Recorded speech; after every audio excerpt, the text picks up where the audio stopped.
Patay ang isang rider sa karambola ng 10 sasakyan sa Commonwealth Avenue sa Quezon City.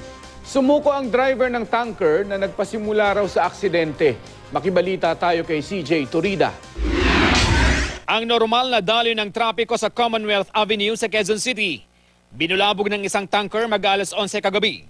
8 motorsiklo, isang kotse at isang pampasaherong van ang inararo ng truck sa may Tandang Sora intersection. Patay ang isa sa mga rider. Dinala naman sa ospital ang 10 nasugatan sa karambola. Kwento ng isang mag-asawang nasugatan sa insidente. Pauwi na sila sa Fairview nang bigla silang salpukin sa likod ng kotseng unang nabangga ng tanker. Merong pumalabog sa likuran namin and then nahit kami nung red car dyan. Tapos bumaksak na kami. Tapos nakita namin yung malaking truck ng gas na dumiretso siya. Eh di, ang ginawa, pag green na, di mabante ako. Nagulat na lang, bangga ako sa likod. Sabay pagkabangga, kabig ako pa kaliwa, natumba na kami.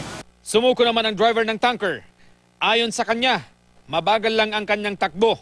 Titigil po ako dahil po naka-stop. Titigil po ako. Ayaw na pong tumigil ng truck kahit ano po kung gawin ko na lost brake po siya. Bago nito, nasugatan ang 2 sakay ng isang motorsiklo sa EDSA Timog flyover matapos daw mabangga ng van. Pero, kwento ng driver ng van, pagewang-gewang ang motorsiklo hanggang sa tuluyan itong matumba. Nagasgasan ng motorsiklo ang van. Ayon sa pulisya, pauwi na ang lalaki at babaeng sakay ng motorsiklo nang mangyari ang insidente. Base sa observation namin, ang may alak talaga. Tumangging magbigay ng pahayag ang magkaangkas sa motor.